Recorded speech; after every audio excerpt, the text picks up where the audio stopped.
Wow, here we are again, folks. This is Brother Peter. So proud to be with you today. I'm glad that God had you turn on here.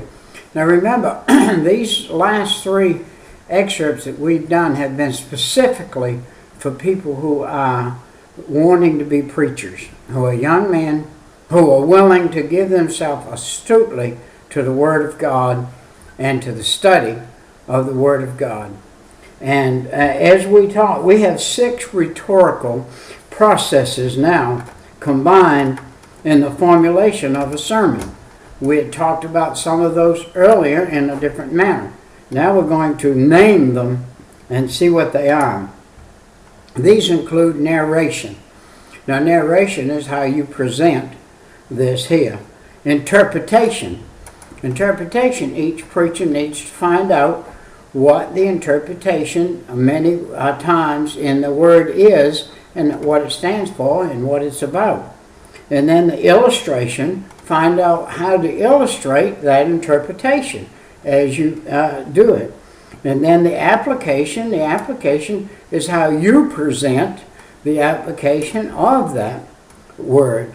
And then argumentation, everything has a pro and a con. So that's the argumentation. It's not that we're going to argue about the word or anything. It's that we're going to find out what the pros and cons of that word are, and including the exhortation, how we exhort that word and what that word means as we exhort it. Exhortation.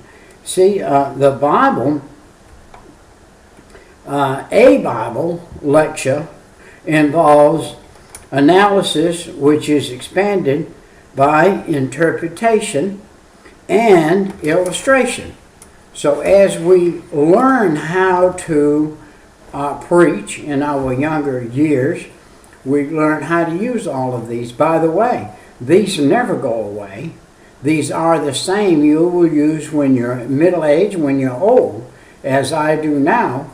In my 76 years of age, I'm using those same 6 principles that I learned when I was young and started preaching in the jailhouse back in the 70s.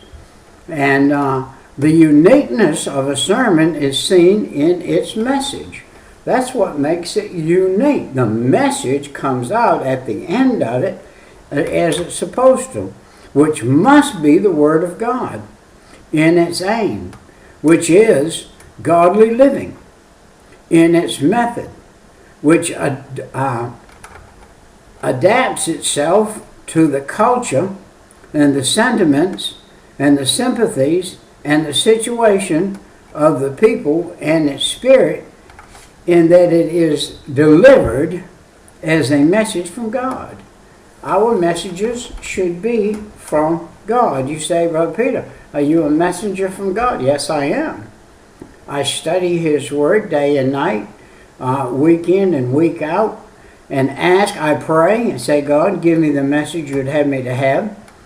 And who is face to face with His people? God is face to face with His people. He's face to face with me. Can I sin and not have God frown on me? No. If I sin, I see His face frowning. It's saying, hey, you can't do that, boy. You've got to not do that. So, a sermon should be Bible-centered, life-centered, heart-centered, also securely and logical. So, scholarly, and logical. So we should, how can you do something scholarly if you're not in the book yourself? You must get in the book yourself, and to do something scholarly, you must research it. Now, let's look about sermon effectiveness, and this is G1. We are down A, B, C, D, E, F, G. We're in our 6th point right now. The sermons sometimes fail to accomplish the purpose for which they were designed, because they have the characteristics of an essay rather than those of a speech. We need to be careful of that. I've been guilty of that. Making a message that was an essay. and not a speech. A speech and an essay are two different things.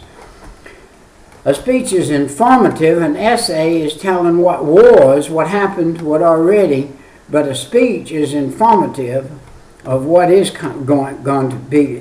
What's left of it, what's left of a speech could be an essay, okay? All right, they're characterized by formality of form. Be careful of that. Be careful of the formality in your form as you speak. The sermon will have structure, but this will be combined with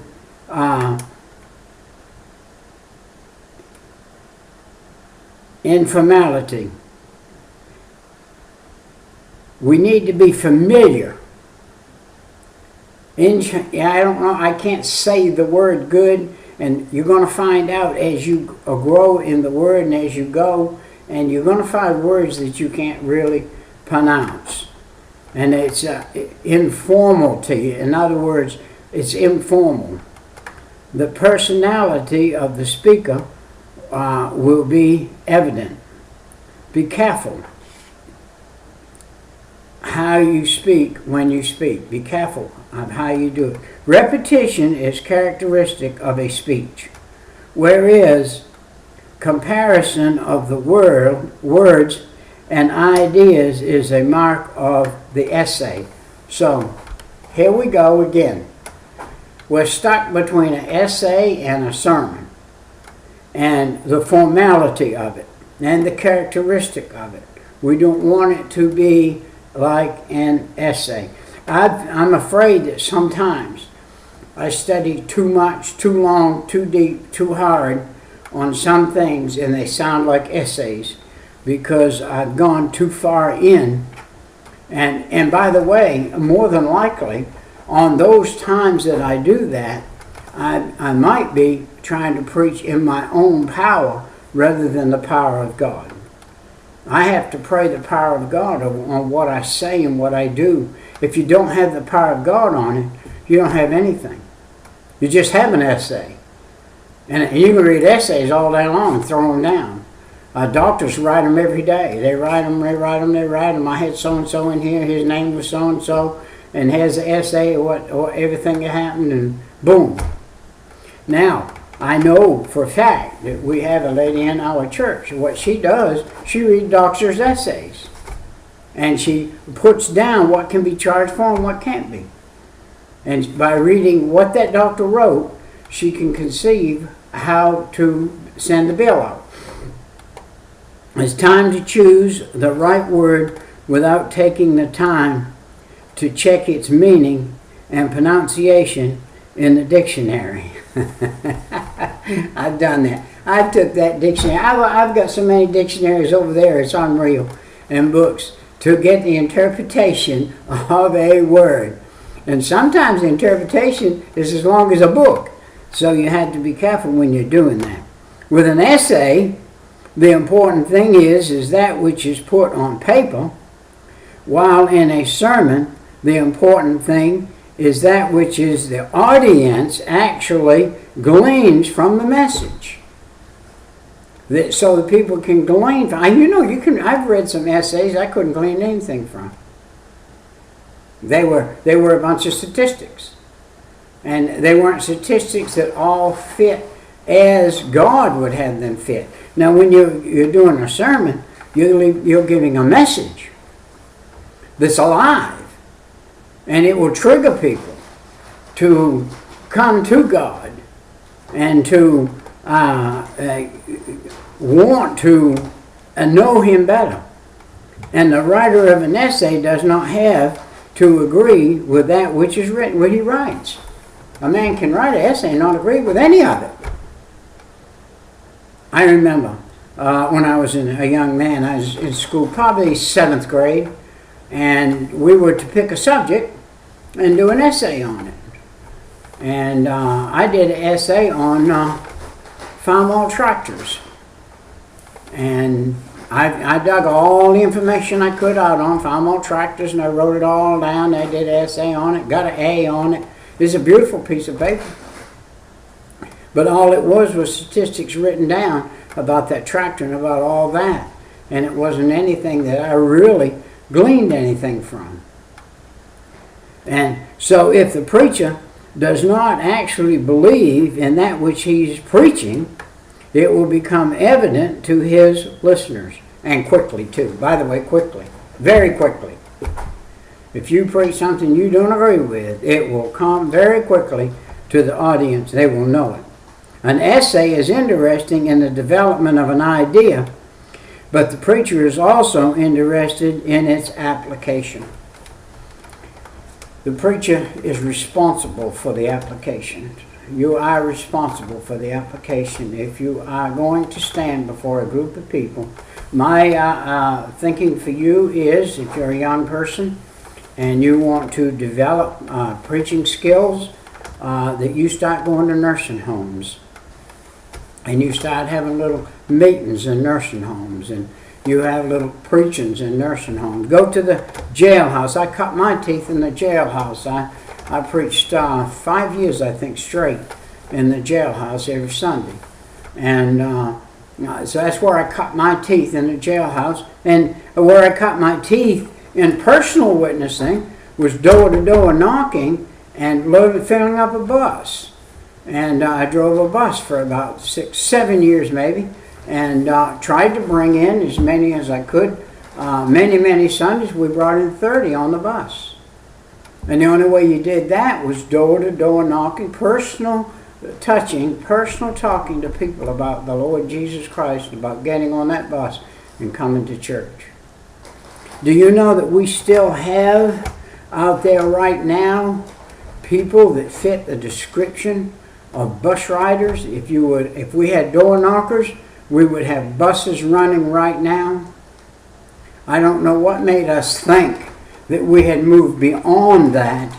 You will never move beyond having bus riding people. Never move beyond that.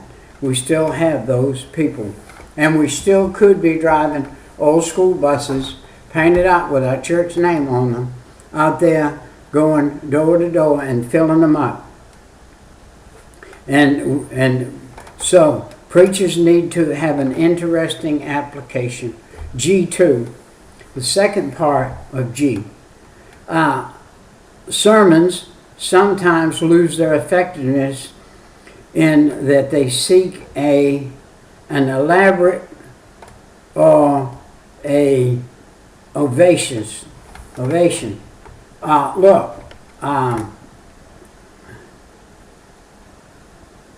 We're not always going to have say something. Very seldom are you going to really say something and people are going to clap their hands. Yeah, that was good. That was good. No, you're going to go through messages many times, and nobody's going to say, and nobody's going to grunt. As a matter of fact, be careful. Don't look at their faces. Be careful. Don't try to read minds. Don't try to read faces when you're preaching. I have a system that I've been using now ever since I've been preaching. When I go to a church and preach, I pick me out. Usually, I can tell you this right now, 9 times out of 10, it's going to be a 12, 13-year-old girl with a pad and a pencil. And she's writing down what you're saying. You make her your focal point. You preach to her. You preach for her. You preach points she can write down and have later on in her life. You focus on her, not all the rest of them do whatever they want to do. If they want to groan and moan and look at their watches, if they want to read a book, if they want to play on their telephone, which a lot of people do today, they're continually doing this all the time you're preaching. They don't hear you at all. If I said, how many of you heard that? Raise your hand. I might get 4 or 5 out of the whole group standing out there raise their hand. They didn't even hear it. They didn't even hear what God said, not what I said. It's not what I said that counts. It's what God has for you when you're in a group listening to a preaching. This attempt to major on the minor will short circuit the attention span of the listener. Don't major on the minor things of the message. Don't major on that. Even though what we would call some of the minor things are not really minor, but they can short circuit a sermon. Now, so we're in G3 now. And this is the preacher's sermon will be ineffective if it does not have a definite aim which it desires to accomplish. I always desire to probe into the lost person, the carnal person, sitting in the church, sitting in the congregation, sitting in front of the computer, the person that needs a little lift up, not probing them with a gourd like you would probe an ox to make him move, but probing them in their intellect to think about God and where they need to be, to give them some aim. You don't just put an arrow in a bow and just shoot it anywhere. You aim it. You don't just take a gun and just shoot it anywhere. You aim it.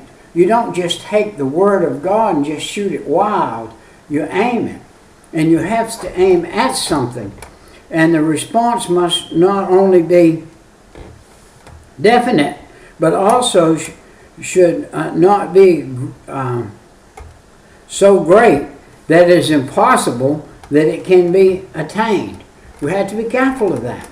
Now, if I've been saved 40 years and I've come over some mountaintops and I'm in a valley, and in that valley I can live through that valley. I'm in a valley right now. I had a wife that went through a cancer surgery and she died. I've got a sister that just went through, she's in the hospital right now with cancer surgery, and she has a prognosis of maybe a year to live. And my family is leaving out. These are my last people in my family, in my immediate family. And so they're going to be gone away. And here I am, left behind. And you have to be careful that you don't ride that horse too great. Do you know to be absent from the body is to be present with the Lord? Do you know my wife's in a much better place than she was here? To be absent from the body, to be present, don't you know to be present with the Lord is much better than being here? So, we cannot question what God has. God wanted her home for some reason. So the speaker must be certain that the audience is aware of his presence, that they are ready to listen carefully and with an open mind, at the sermon, to accept its propositions. Now, every sermon is got words in it that are propositions. When I say come, that's a proposition. Come. Would you come to the front this morning and give your life to Jesus? Would you come and pray this morning? Would you come and do this? Or would you, when you leave here today, go and tell somebody else about Jesus? Those are propositions. Those are things that you're making out as propositions. They indicate action. They indicate doing something, having action. And you must have action in your sermon. The aim of the sermon should therefore take into account the series of needed responses. You need response. Billy Graham, and I mentioned him earlier in one of the other ones, he got responses. He stood up there and year after year after year, and many times the same message, and got great responses from that message. It wasn't his message, it was God's message he was relaying. And as he relayed it, it went on. Do you know that being a preacher is kind of like being a coach on a coaching a team. A coach wants response. When he gives a certain sign, he says to this guy, he's the guy that makes the baskets all the time. And he said, this one's yours. This one's yours. This one's yours. Bam, basket. Now, when you're preaching, you should be effective. And your sermon should not attempt to push the audience around, but to intentionally draw the audience along very easily. I have been under preachers that assaulted you before. That's everything they said there. They just assaulted you. They talked to the church like it was all lost and dying, going to hell. And they down the dignity of the audience of even knowing anything about God. You can't do that. That will hamper you in your life if you are that kind of preacher. You won't get any acceptance from that kind of sermon, I can tell you right now. What you'll get is, we'll never have that guy back again. That's what you'll get. Now, H. Let's go to H. H1. Qualifications of the preacher. The primary requirement of preaching is, first of all, it's a divine call. I got saved November 5th, 1972 at 3 o'clock in the morning. I got baptized that very next Sunday. The following Sunday, I was in the jailhouse preaching. You say, could you read? No, I couldn't read. But God gave me the insight of what those words said, and I tried. I practiced every Sunday. I got up there, and one guy said, if you can't read no better than that fellow, you better go home, because you sure can't be no preacher. I said, can you read? And he said, yeah. I handed him my Bible, and I said, read me that verse. He read it to me, and I told him what it said. And they were surprised, but God gave me that insight immediately. But then I had to procure. That was 40-something years ago. I've been preaching for 40-something years. And in 40-something years, I've had to grow and learn and had to learn some things. I still have a problem with reading. Such a call is a specific burden. When you are called to preach, you will have a burden. It won't be a desire to preach necessarily. It'll be a burden to preach. That it isn't just a desire, it's saying, I got to preach. I had to preach. After I got saved, I had to go to the jailhouse where I came from. I had to tell them guys up there that were just like I was a week before, 2 weeks before, out drinking, drunk, driving, and getting caught and thrown in jail and out and doing all the things that the world did. And I had to tell them about that in spite of the fact whether I could read or not. God called me to that. I'm sure that God called many a man on the road, walking on the road as Paul preached, that couldn't read either. But God gave them enlightenment and had them be something. Be conscious of its presence. Awaken the spirituality to a sense of separation unto God for a particular form of service. Trigger not only yourself's been triggered, trigger those in the audience, in the church audience, in the parishioners, trigger something in them that would say to them, you know, I could do something in the service. I could do something. Do you know if you came to church early on Sunday night and walked down the aisle looking across the pews, you would see where somebody in Sunday morning had opened gum and left the paper on the pew. You could pick the paper up. You could walk down those aisles and back up. You could pick up things. You could put songbooks back in the rack. You could take care of flyers that had been left. Do you know somebody after the service, Sunday night after the service is over and everybody walks out of there, somebody has to come in there Monday morning and walk every one of those pews and put stuff back and pick stuff up. You could come in and do that. Come in a little early. You talk about, oh, well, is that spiritual? Yeah, that's spiritual. Hey, when you're walking across the parking lot and you see a styrofoam cup blowing around in the wind, do you chase it down and pick it up and get it into a trash can? Or do you say, wow, look at that cup floating in the wind? Or somebody shouldn't have thrown that out. Well, do you have an adverse reaction to that, or do you say, this is my duty to pick that up?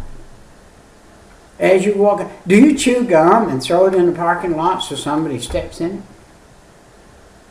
it? What is all of these things that can be remedied and taken care of? The special call of God to a ministry may be certified to the individual by a conviction that he ought to preach the gospel. That's for the guy that's going to preach. What about the guy that's going to clean up? What about the guy that's going to sweep? What about the guy that says, you know, I think I'm going to come over here Monday morning, I'm retired, and I'm going to sweep this front foyer outdoors. I'm going to sweep this off out here.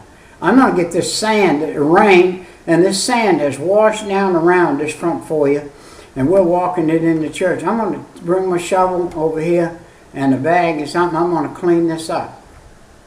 What about that?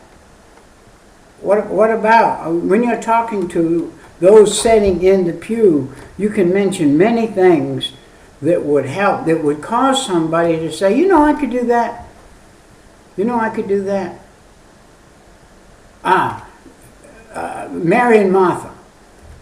Martha was cumbered about, the Bible said, by things, but she's also the one who cooked the dinner. She's also the one who cooked the dinner. She's also the one who swept the house, kept the house clean.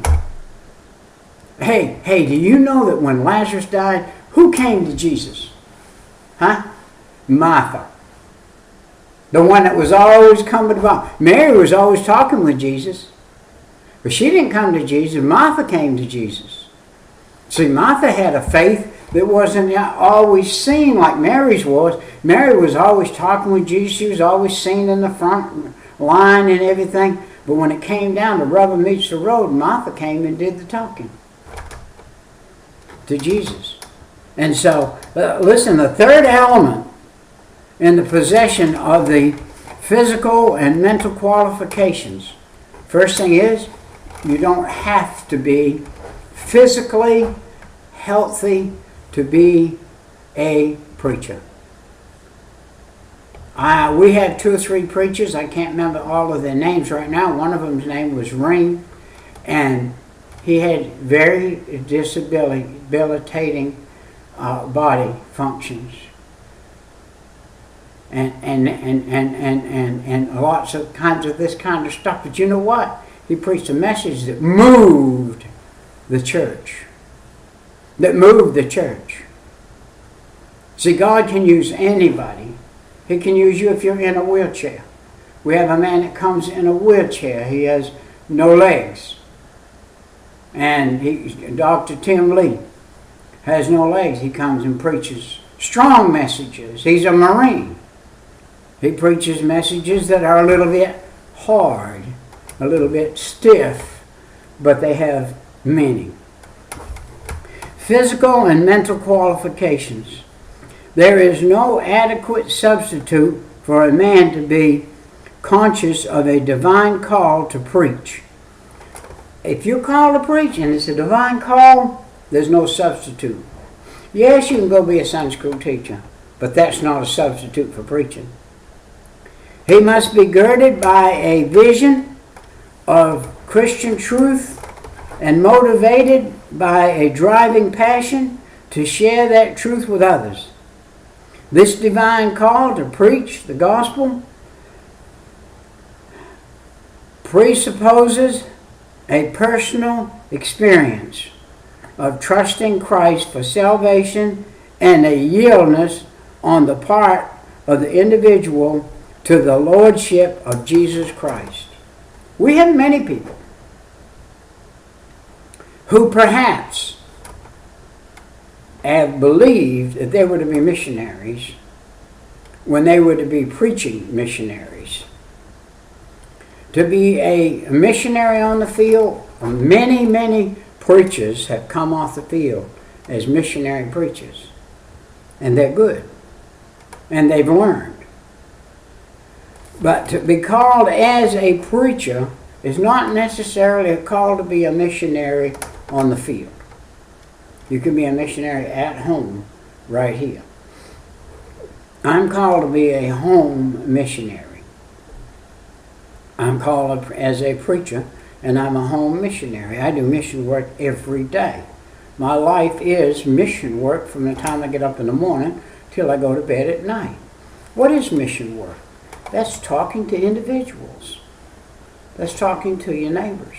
All my neighbors know I'm a Christian. All my neighbors know they're invited to go to church. All my neighbors know if they died right now and they weren't saved, they're going to go to hell. And that's just plain. And so we need to, everybody needs to know that. He will need a pleasant personality. Have you ever met a preacher that had a crossed up disposition? And he didn't have a good personality. I've met a few of those.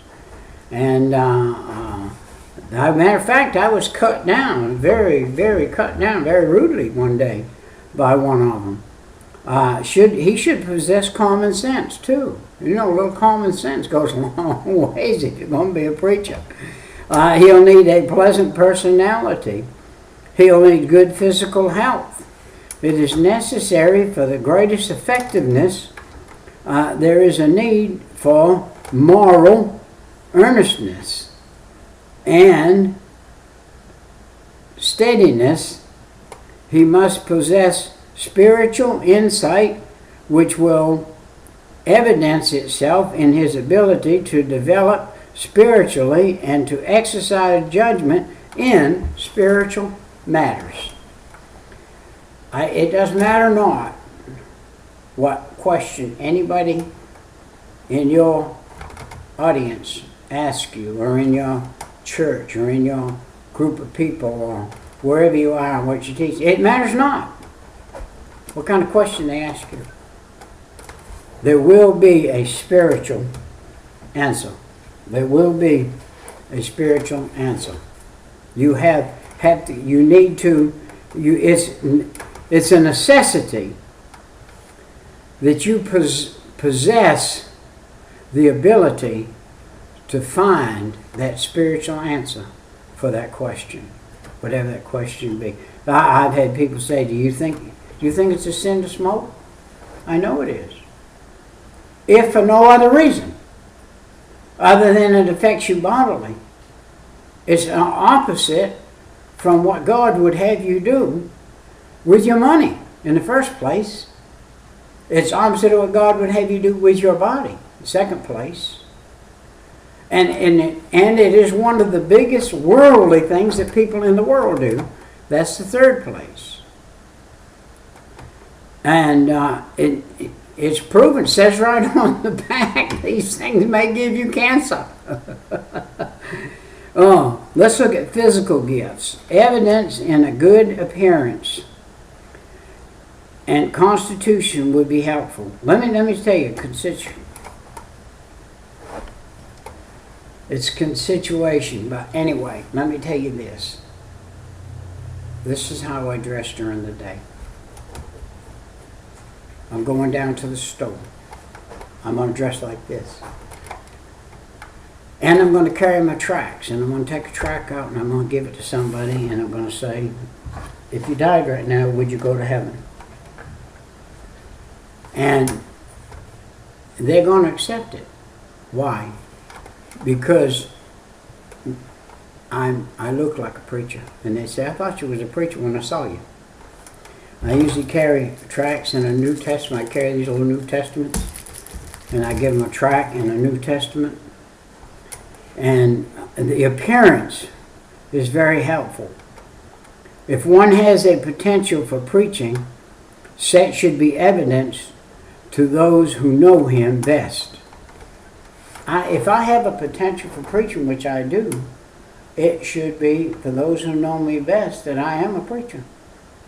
And those that don't know me at all should see me coming and say, I believe that guy's a preacher. I was in a restaurant. I was not dressed like this. I was in my traveling clothes, just a shirt, a pair of pants. I did have a tie on. I always wore a tie. And we were in a restaurant a few miles from here, halfway to where we were going. And this guy, I noticed, he kept looking at me and talking to his wife over there, and he was way across the restaurant. And he got up, and I told my wife, that guy's going to come over here. He did. He walked all the way around that restaurant, walked all the way over, and he came up to me, and he said, are you a preacher? And I said, yes, sir, I am. He said, I told my wife you were, and he turned around and walked back over there. And I told my wife, I said, God shows up on a man. If you've got God in you, and you're doing what God tells you to do, He will show up in you, and He will show up so that people can see. Excuse me for looking the way I am. I'm trying to see my timing. Judicial friends will therefore be of help to him. If one has been called to preach, there should be a measure of success attending his labor for Christ, even before he reaches the point of ordination. This will be seen in such areas as soul winning and Bible teaching. Soul winning was a very absolute, positive, very first thing God had me do when I got saved, was try to win my buddies. When I told them, be no more poker games at my house, be no more alcohol at my house. I'm going to follow Jesus from now on, and you guys need to do the same. You need to ask God to forgive you of your sin, come in your heart and save your soul. You know they never came back. Really, absolute, positively, 100%. Some of them I never saw again, not even till today.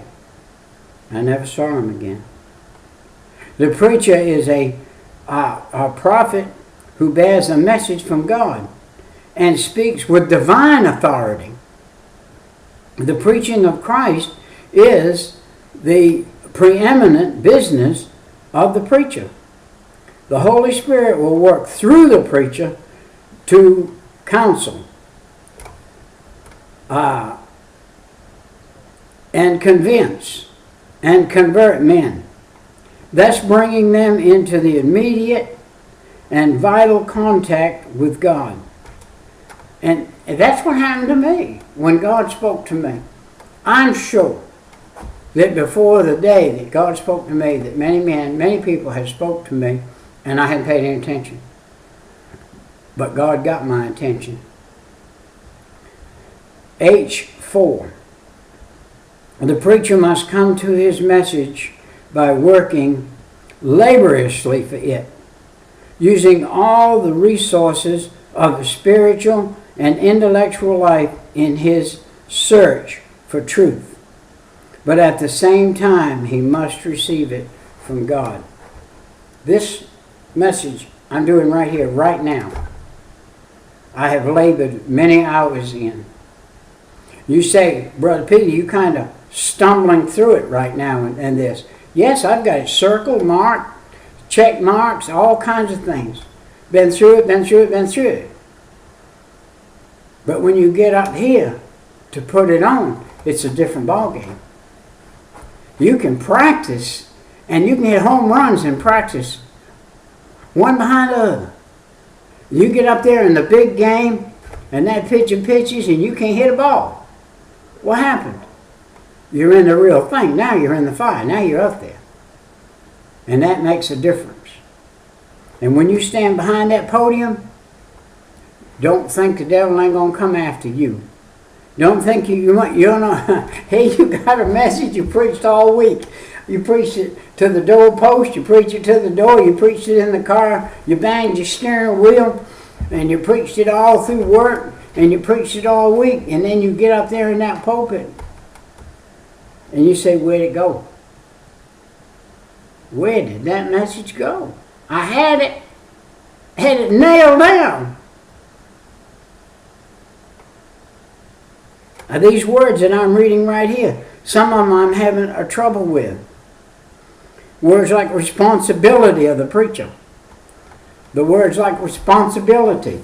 If half of that word is on the end of a page and half is down here, to put them together is almost impossible for me because of my way that I read and see.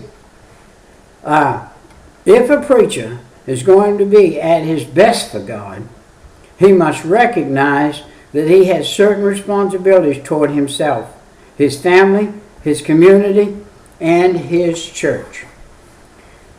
You must carry yourself responsibly. You must pay your bills.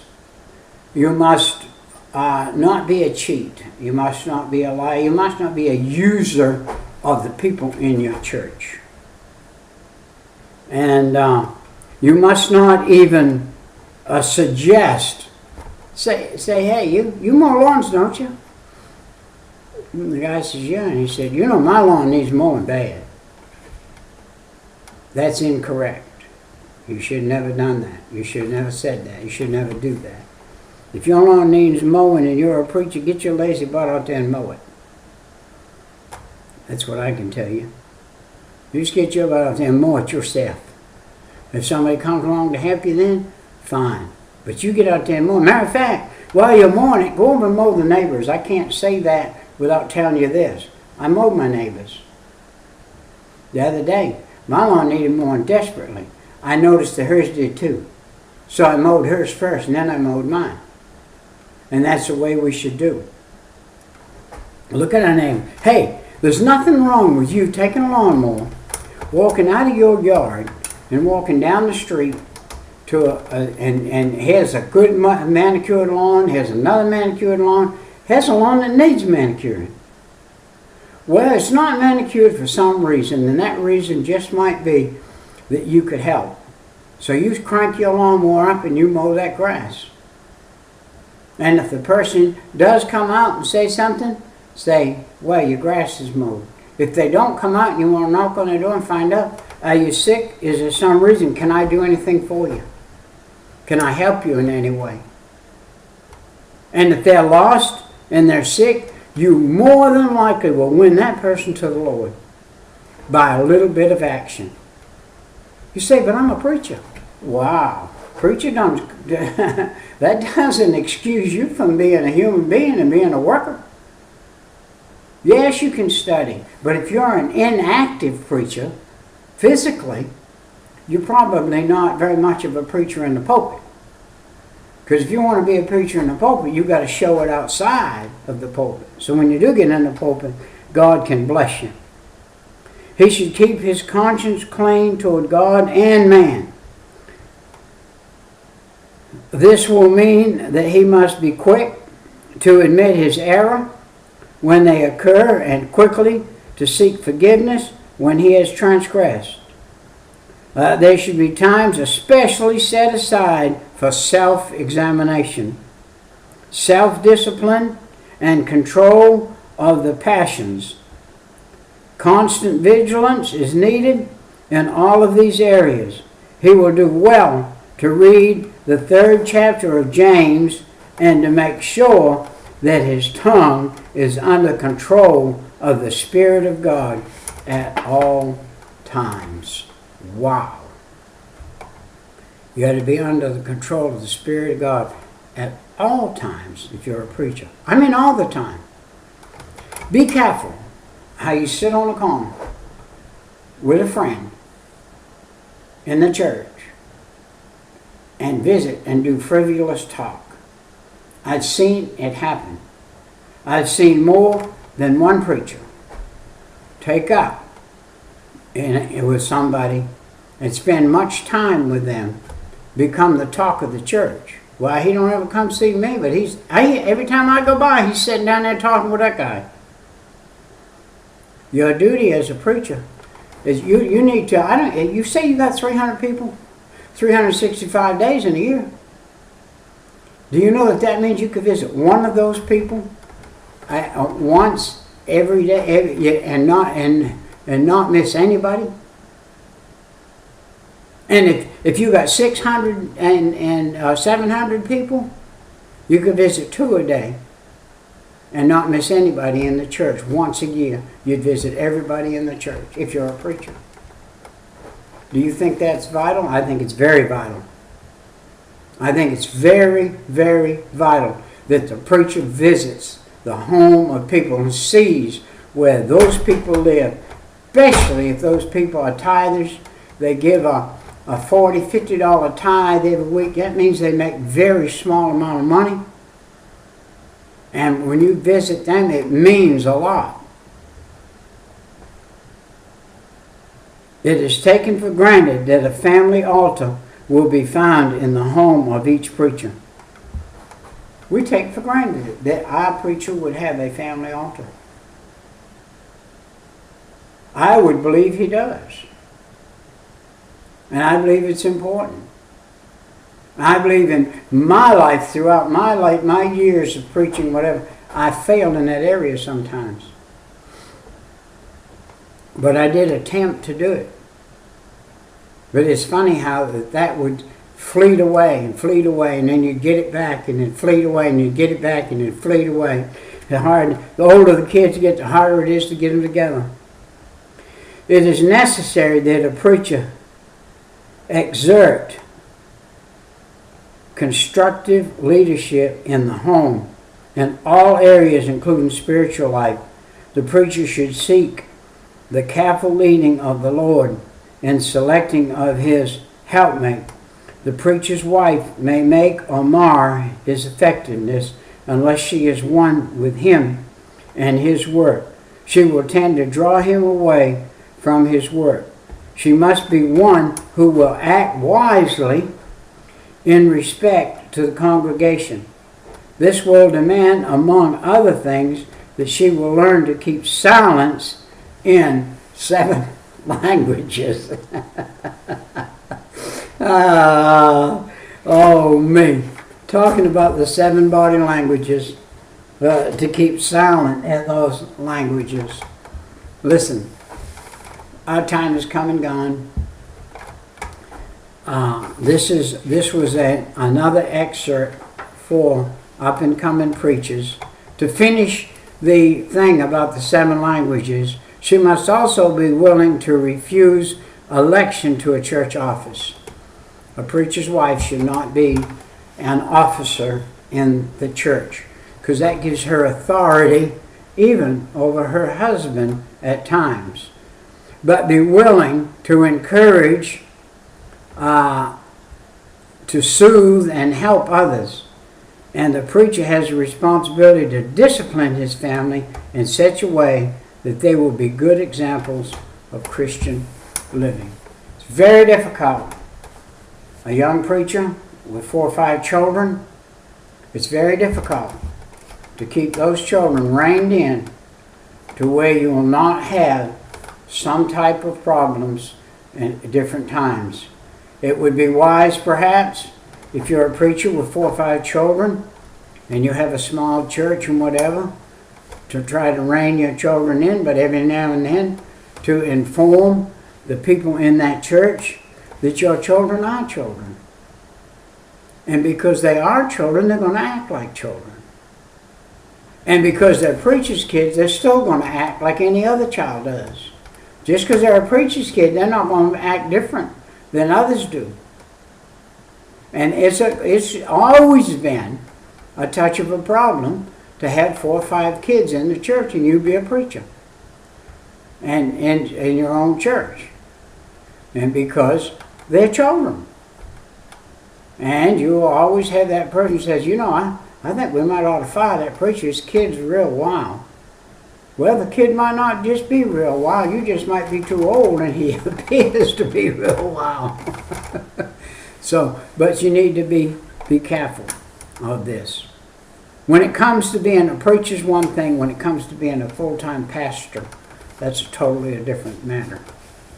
A full-time pastor has an exemplary life, and he does have a real serious thing when he has 2 or 3 children that are adolescent yet. and they've got to come up through their years. I have seen and sat under one of the best preachers in the United States of America that ever was, and had problems with his children just like everybody else did. Yes, he's a preacher. That doesn't exemplify him from having natural problems. Those are natural problems.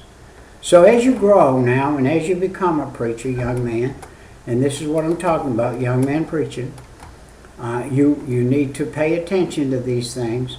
Don't be overly rough with your kids. Don't try to beat them. Don't try to beat them into submission, because you'll lose your children.